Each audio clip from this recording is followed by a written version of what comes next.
question? I think most of my patients who were in the room have heard this lecture before.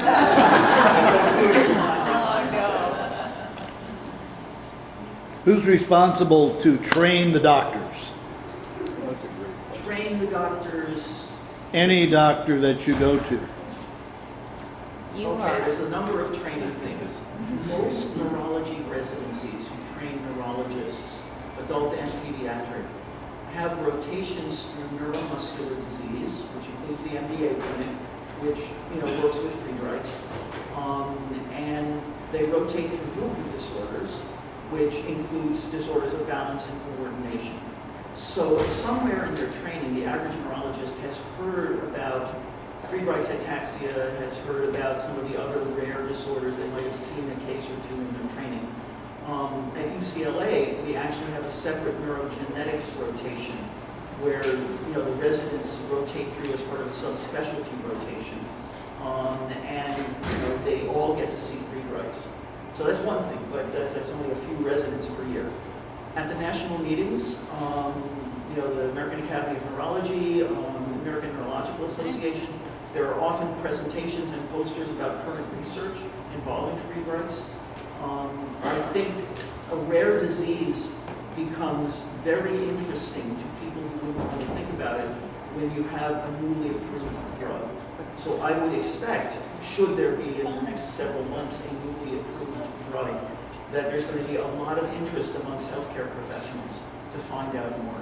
And then the FARA website is invaluable. Yes. I guess my question had the hook that when you go to your PCP, your local doctor, and you like them, your kids have known them all their life, you'd like to stay with them, the answer is you, the parent, or you, the FA'er, are really responsible to train them using the stuff that you've talked about? Yes, absolutely.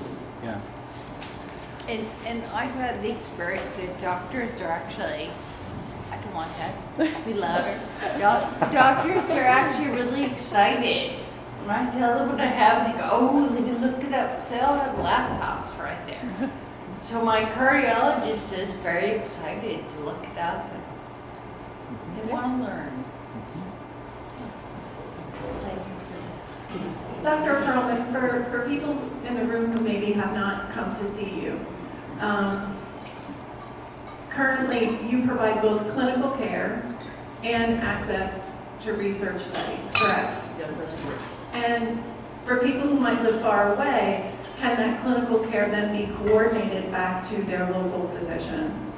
We do a lot of coordination with primary care physicians and neurologists and cardiologists in the community, even very far away. Email, secure medical email, electronic medical record makes it much easier to do that. But there's still, are going to be visits where I don't have the information.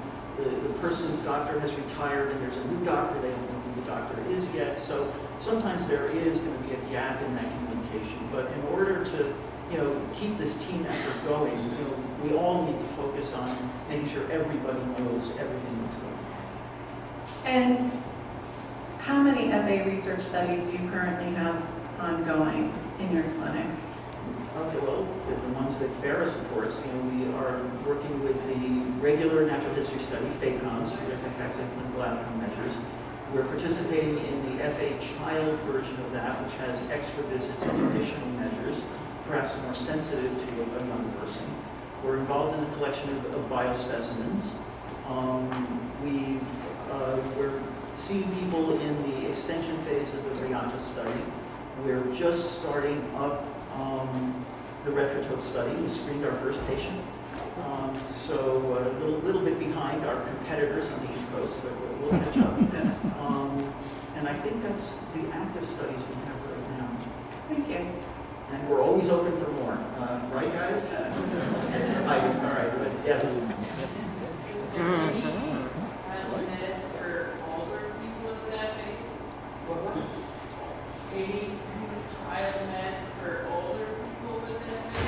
The cutoff age, yeah, the cutoff age for many of the trials is usually around 45.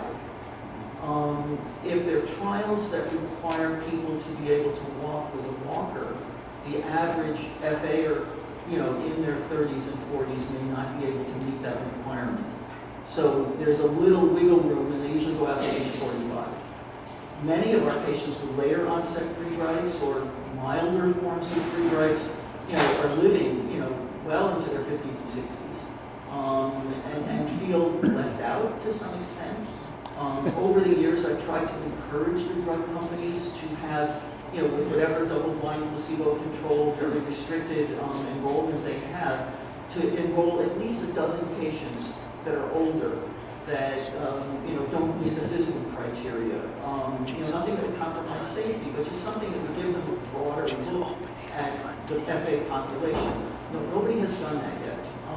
But I think with one drug trial for a different disease, different company than the ones working with FA, they were running a double-blind placebo-controlled trial and excluded a lot of my patients for all the little details that they have to be aware of. So I applied to the FDA for an investigator-initiated study, and I was given permission to enroll up to 30 people who were older, who had different symptoms, who had other features that weren't being looked at in the official trial. But it's a lot of work to do that, and I still think companies should be a little open-minded about doing at least one arm that's an open arm with people outside their criteria. But we need to keep that message going. Oh, one little question over there.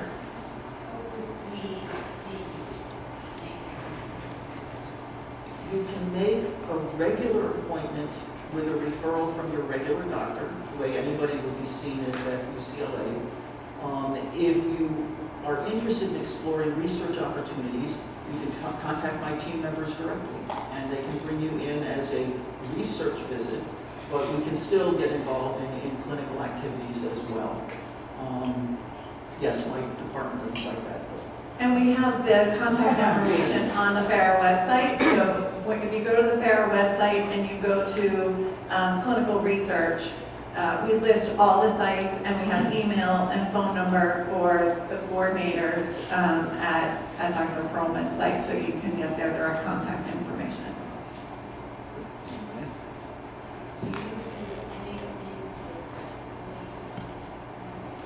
With the Cleveland Clinic. Repeat the question. The ones in Las Vegas. We do have a relationship with them, and some of our doctors have moved from Los Angeles to work in the Cleveland Clinic and know the movement disorders group there quite well. I don't think they are actively involved in Friedreich's research, but I think they probably do. They follow a few of my patients. So.